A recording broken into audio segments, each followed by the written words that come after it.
Welcome back everybody. So in today's video we will be going through the process of creating PostgreSQL database in AWS environment using relational database service. So let's get to it.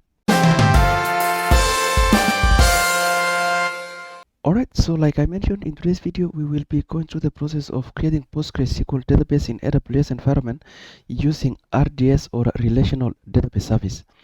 We will also be going through the process of connecting to our database from our local machine using DBeaver. Additionally, I will also be showing you how you can load sample data to your database once created. So definitely stick around in this video and you will learn a lot. Alright, so let's get to it. So to create PostgreSQL database in AWS environment, all you have to do is log into your account and go to the home page. And from here, if you have used RDS recently, it will be showing right here. If it's not, then you can just search for RDS right here. You can just search for RDS and you will see here managed relational database service.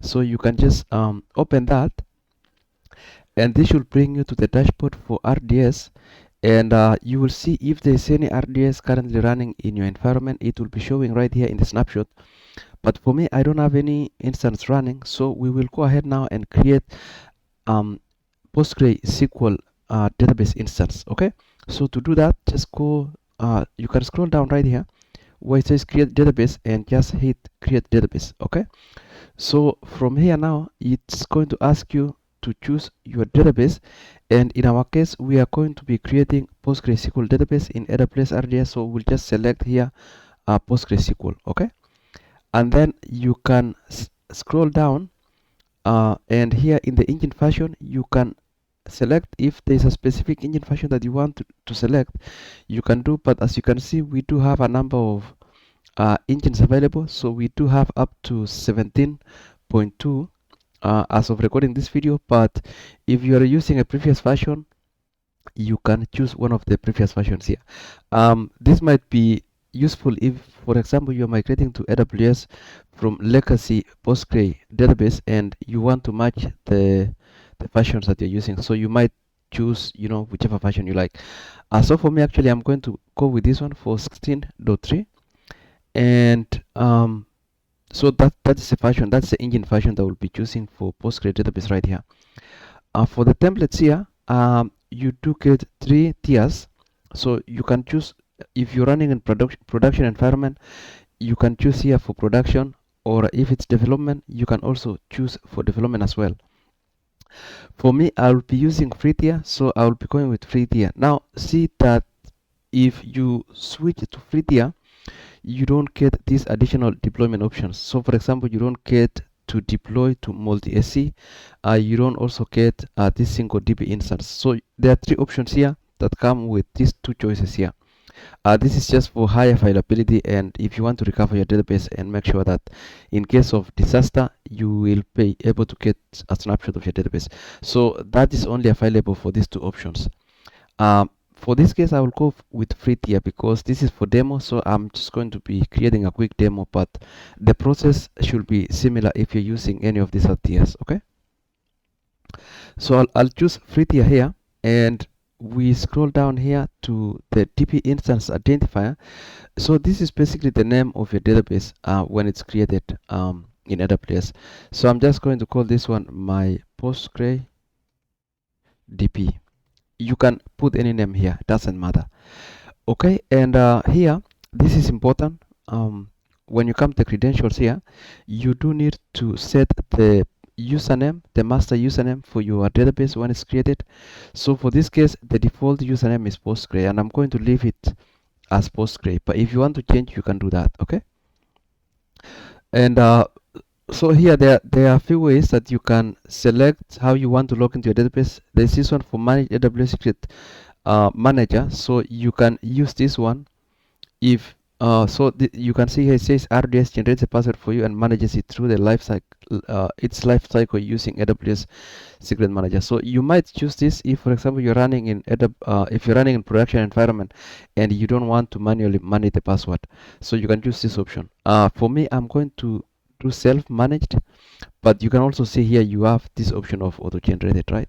So I will choose here for self-managed, and I'm going to create the password for myself. So just enter the password here, and you can see the minimum constraint here is 8 printable ASCII, and it cannot contain any of these symbols here. So I'm going to enter the password here for me, and make sure you remember this password because you will be using it to log in when we create our database. Okay, so I'm going to enter the password here. You can see this one is saying this is weak for me, but make sure yours is strong. All right, and then when you go to the instance configuration down here, you will see for me, because I chose free tier, the class that is chosen for me is this one for micro, and this one comes with 2 virtual CPUs with 1 GP for space. If, for example, if you want larger instance with more CPU and memory, then you'll have to choose. I don't think that is available for free tier. So you'll have to go to dev environment and the dev option and choose the machine for that. But for the free tier, you don't get to choose you don't get to choose the size for the machine. So by default, it comes with ST2 micro. So all of this, so you have this one for, you can choose actually this one for T3 or a T4G. Okay, so these are the only options that are available for me with the free tier. Okay, so I'm okay with that. I'll let that one be the way it is. The allocated storage for your machine is currently 20. I'm okay with that. And then now when we come to the connectivity right here, it says here don't connect to an EC2 compute resource, or you can connect. So if you have an EC2 instance, you can choose here. I don't have one, so I'm just going to select this first one here, and then I will let it go with the default VPC. You can also create a VPC for yourself here if you want. And then the subnet also will be default subnets. And then here now, this is important right here, the public access. Okay, so since we want to connect from our local machine to our database in AWS, we want to select this option here for public accessibility. Now, this is because our Windows machine, sorry, our machine that, our laptop is not within the VPC.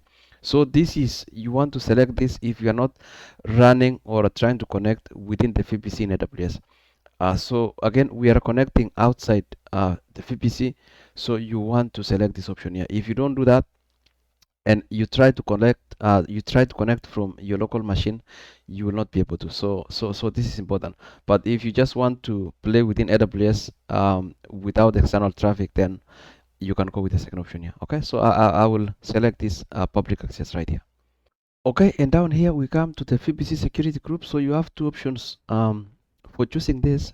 So you can choose an existing security group, or you choose to create one. So this security group is basically a security group within AWS where you can set your firewall rules. So this is also important for our demo today because we want to allow traffic from our local machine. So we do need to have a security group in place. So you can decide to use the available security group, the default one that AWS provides for you. So you can use this and set your firewall rules there, or you can create a new one. So for me, I'm going to create a new one here. I'm going to go with a new security group, and I will call this one PostgreSQL SG group, or a Postgres security group. So you can choose whichever name here if you choose to create a new one. And for now,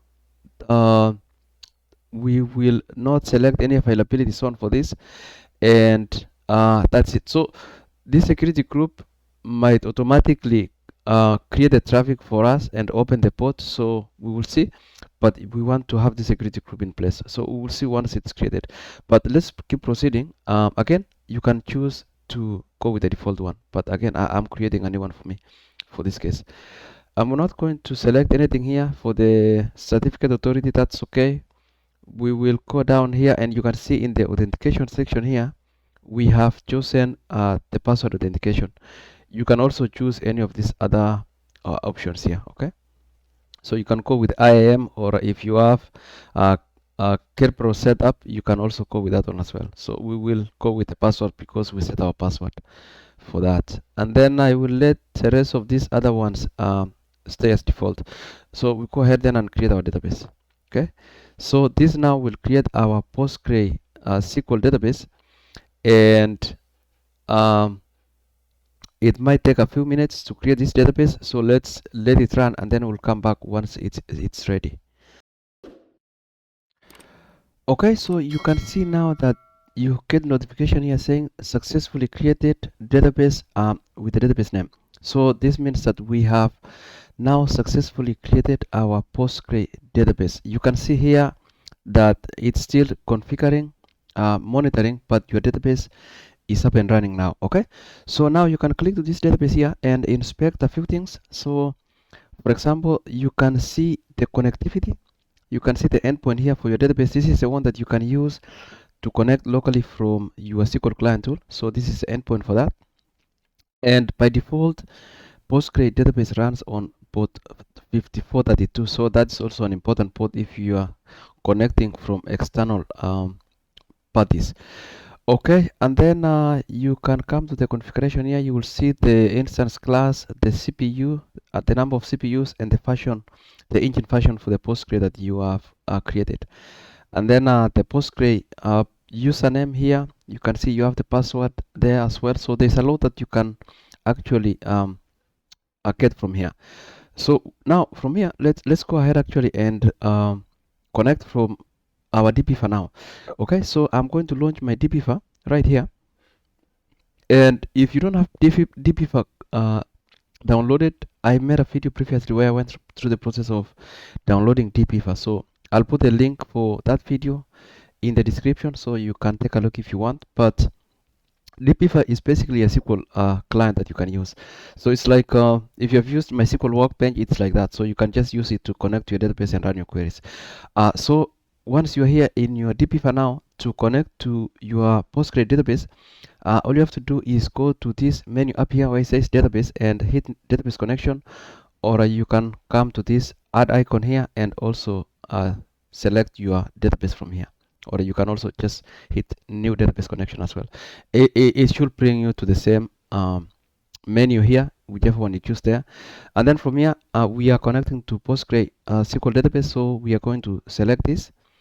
And then now right here, this is where you enter your host name, the database, and the rest of the other information like username and password. So let's go ahead and grab our host name now, and we switch over to RDS, and the host name that we are using is this one right here, the endpoint. So we are just going to copy this and paste it right here. Okay, and you can see by default for port 5432 is selected because that's the port that Postgre runs on. Now for the database here, if there's a specific database that you want to connect to in your instance or your database, you can do that. For me, actually, I'm going to leave this one empty, and I will check this button here where it says show all databases. I want to show all databases that are currently in my database instance. Okay, and then when you come here, here username, we want to put the username as well as the password. Okay, so the username that we created was this one for Postgre, so it pre-populates for you because I think that's the default username for Postgre. But again, if you use a different username, you can replace this one right here with that username. And then now for the password, we will enter the password, the same password that we specified when we were creating our database. Okay, so that's important also. And then from there now, all you can do from here is test the connection. Okay, so we have everything entered here, so we can now go ahead and hit test connection.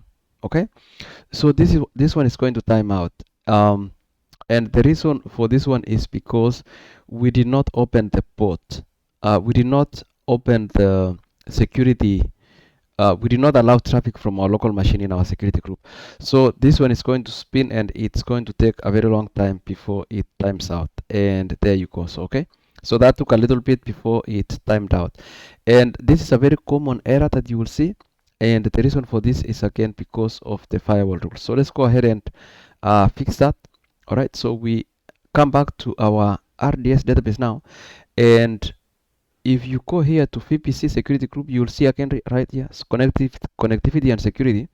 You will see here in the security group, your security group will be linked. So you can actually go directly from here, open that security group, and then you can see that this is a security group that we actually created in our setup right here.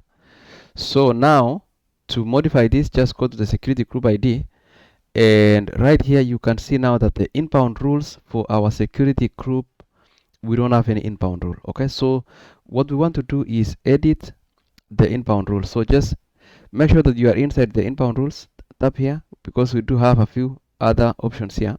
If you put it in the outbound, that's not going to work, because this is the outbound traffic going from your AWS environment, and that always is allowed for everything.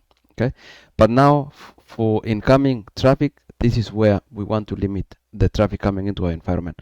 So this is where we'll do the rules now, and we will go ahead and edit inbound rules and add a rule here. Okay, so the rule that we want to add is, for if we have Postgre here, we can do that. If we don't, then we can set it up automatically.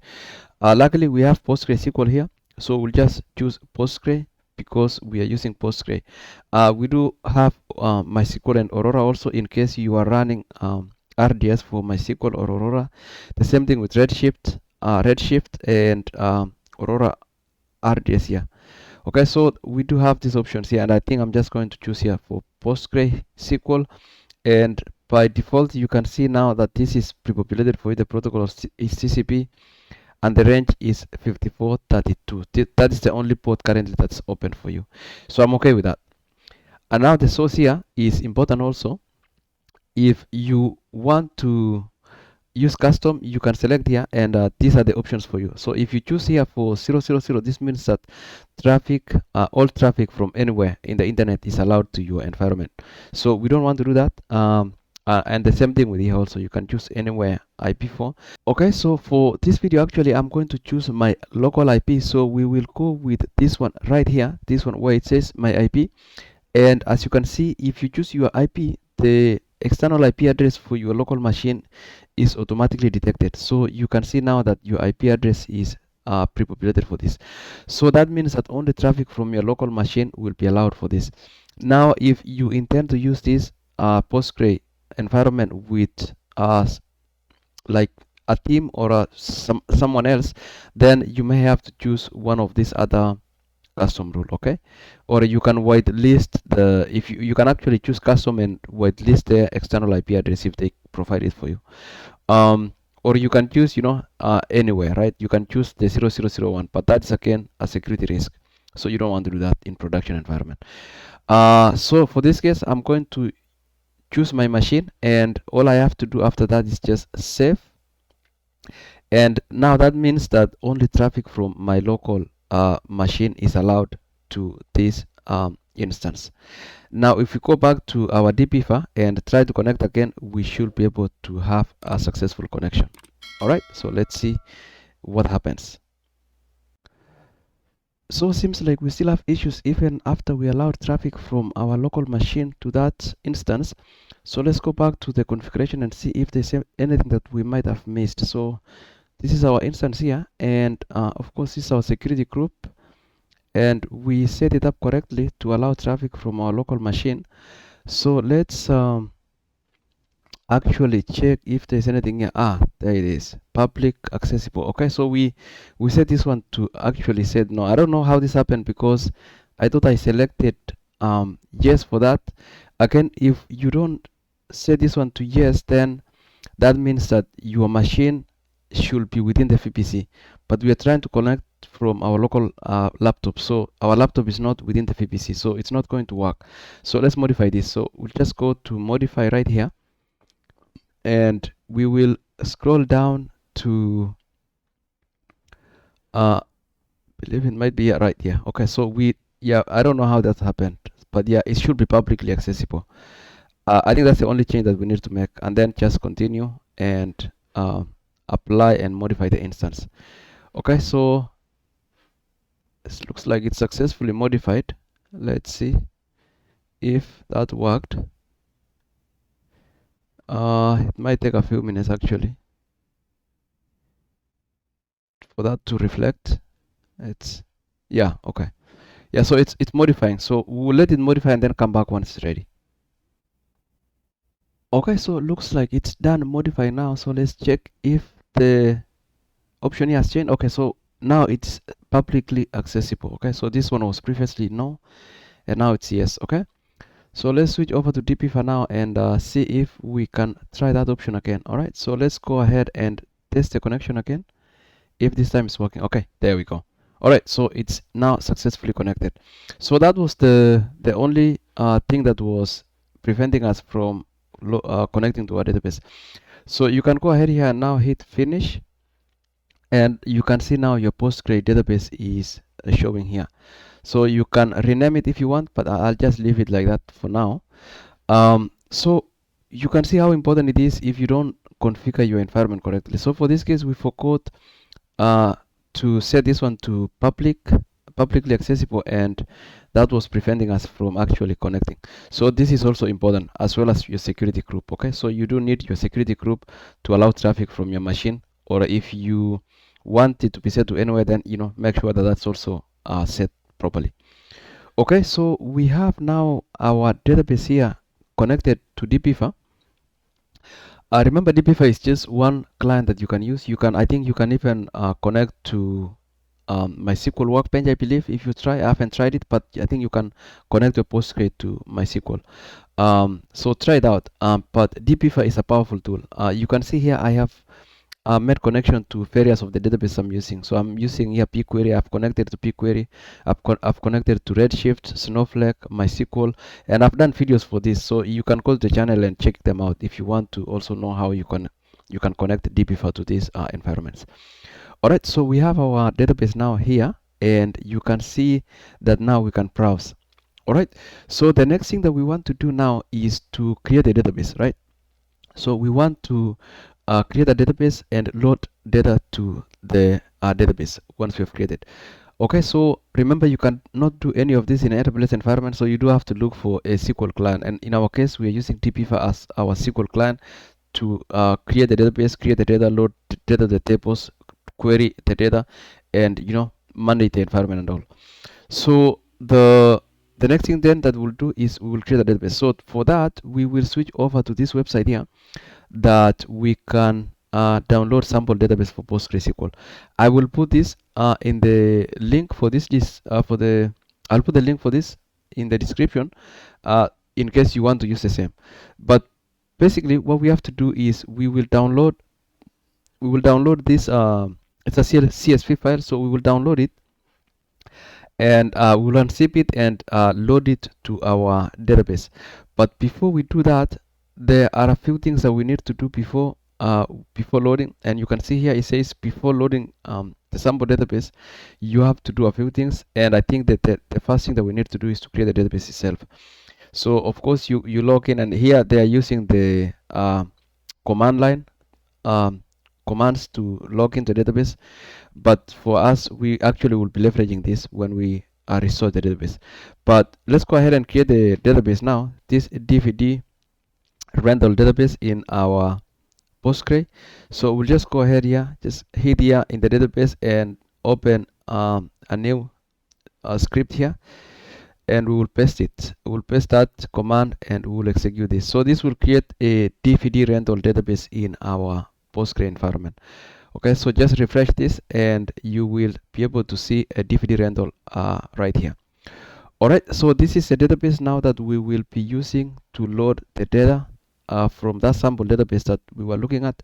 But if you go here now and you go to the schemas, we have a public schema here, and we don't have any table right here. Okay, so let's go ahead and load this schema or load this database with data. Okay, so to do that, again, we go to our website here. We have downloaded the CSV file, which is currently available in my downloads. And as you can see, the next thing that you need to do if you want to load now to your database is if you go to, all right, let's scroll through this. So this is through the Windows. So it actually guides you what you need to do, how to install Postgre for Windows, Postgre for Mac environment, and also let's now go ahead where it says load Postgre sample database right here. Okay, so you create the database. Okay, we've done it here. And the next thing that you need to do is to restore the sample database from a tar file. Okay, so we want to restore this from a tar file. So this is how the command looks like for that. And for this to happen, we have to now switch over to terminal and run these commands. So I'm going to switch over to my terminal, and if I type pg restore, I just want to make sure that I have the command available, pg restore. Okay, so it seems like I do not have pg restore now for like I don't have it installed. But the thing with this is I actually have the PostgreSQL database installed in my environment. So that means that there's something that is not set properly for my terminal to recognize the commands. So for that, you want to go to the location where Postgre database is installed. So if you don't have Postgre database installed in your environment, I made a video where I went through the process of installing Postgre in macOS. I think you can also do the same with Windows. But if you're using Mac like myself and you are seeing this command here not working, then there's a fix for this, and I'm going to show you that quickly. So what you want to do is you want to go to the location where your Postgre was installed, and usually in macOS it's installed inside library. If you go to library, you should be able to see PostgreSQL somewhere here. Okay, so I think it should be somewhere here. I cannot see it immediately, but yeah, there it is actually. It's right here. So if you cd to that, you should be able to see the version that you're running. So for this case, we are running version 16, and inside here you have your pin now. Okay, so here is your pin, and the pin is where you have those commands like pg restore, pg upgrade, pgsql, and all of the Postgre related terminal commands. So you have them here. So what we need to do now is to actually set our path so that it's pointing to this location. So for us to do that, I'm actually going to go to the home page now, to my home directory, and if you do ls here, you list all of the files that are here. You will see that you have one for CCL RC. So this is where you want to set your path for all the applications that you have installed in your environment. So right here. So what we'll do is actually we will go inside there. So we will navigate to that location, and this is how you do it. And so that one was CCLRC like that. Okay, so this is how it looks, and this is where we set our paths in macOS. So currently looks like I only have MySQL, Homebrew, Cloud SDK, and Java available here, but we don't have one for Postgre. So what we need to do is to add that one right here. So I'm just going to go to the bottom here, and I will paste the path for that at the end here. So I actually prepared ahead of this video the location. So basically you are creating a path called Postgre home, and this is pointing to the location where your Postgre is located. So in this case, we have a Postgre engine 16 in this location. If you install another version for Postgre, it will come to the same place. But if, for example, you install 17, a folder for 17 will be created for you, and then you just add this additional one to recognize where the pin is. So we are going inside the pin here, and that's the path for our Postgre. So I'm just going to copy this and paste it right here. Okay, paste it right here. All right, so this means now that when we save this, so I'm just going to click escape on my keyboard, and then click shift and colon at the same time, and then WQ. So this is to save. I'm just going to save, and now we can do source to refresh our CCLRC. So we just do source C like that, CCLRC. Okay, so just refresh it, and that means now that we have applied. And if we try to run the command again for Postgre restore, where was that? Right here. You can see that it is working now. So we can do something like this, I believe. Yeah. Okay, so now the function of Postgre here that we are running is Sin4. Okay, so that means now that we are able to use the terminal. And now from there, the next thing that we need to do to load our data is to run this command. But before we do this, we want our file to be in a .taf format, right? Currently it's in CSV, so we want to unzip it. So it's a CSV file and we want to unzip it. So to do that, just execute zip and unzip. And for us to do that, we need to go to downloads, or just go to the location where your zip file is. So for me, in this case, I have this file here, right? It's called DVD rental zip. So we want to unzip this file to get the tar. So just unzip this file, and you can see now that we have a .tar file. This is the one that now we will be restoring to our database. Okay, so that has all of the information and the data that will be installed into our database. Okay, so now from there you can execute this command directly, but because I'm running in AWS, we do need to add additional commands here. But if you're using the local function of Postgre, then you can just run this directly and it's going to run well.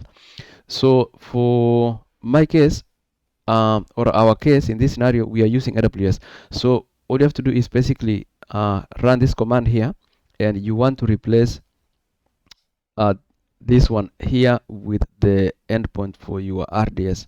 So which is right here. For this case, I'm going to put it here.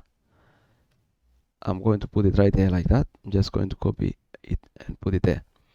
Okay, so I will explain what this command is doing, right? So this is pg restore, and this edge is basically asking you to specify the endpoint for your a server, for your PostgreSQL server. So in this case, we are using AWS one, and the username is this one, PostgreSQL, and this one D is database, which is the DVD rental that we have created, and the file that we want to restore is this one, DVD rental. So this means that we have to run this inside our directory where this file is located. So if now we go back to our terminal and you list the files that we have here, this is where we have the DVD rental. So all we have to do then is just paste that command. Okay, so we are pasting the command to restore this database, and this is going to restore and create the tables that are inside this dump file within the DVD rental database that we have created in our environment. So just click enter on that one and put the password. So just put the password that you created when you are creating your AWS database. Okay, so enter the password, and if the password is good, then this is going to run everything, and you will not see any output here. So for example, this one has completed successfully, but if there's an error, then you'll see the error here. Usually the error is mostly associated with either the data within the DVD rental. If it's not clean, you might see an error here, or if the password is not correct, you might see an error here. So again, if there's any error within the command here, you will see it here. But in this case, it's successfully ran, so I think that's good news. That means that we were able to successfully restore our data and load it to our database. So if we go now here and refresh this, there we go. So you can see that the data now is available. Okay, so we have now all of these tables associated with this DVD rental, and you can actually start checking the data for these tables. Okay, so you can now start just viewing the data, and even I believe you can view the table and see the ER diagram, how it looks and everything. Okay, very good. So that is the same database that we have in this website. Okay, so this is the same sample data. So I did this because I was seeing some comments of people having issues with where to get the data and how to actually load the data to your Postgre database once you have it created. So this is actually a big problem for beginners. Once you have the database created, the problem becomes where to get the data. So if you just want to get started, this is a good sample database to use, and I hope the process that I explained to you on how to go about loading the data to your database using this command is useful for you. All right, I think from there now you can go ahead and just use your data. You can write your queries and do whatever you want to do with your database. But now we have loaded the data successfully, and we have also managed to connect DBeaver to our Postgre running on AWS. So this is what I wanted to show you guys in this video. I just quickly wanted to show you how you can create your PostgreSQL database, connect to it from your local machine using DBeaver, and load the data to it. So I hope this video was helpful. Please subscribe to the channel if you have not, and give thumbs up to this video, and also add your comments in the comment section and let me know what you think about the video. Alright guys, that's all I had for you in this video. I will see you in the next one. Bye bye.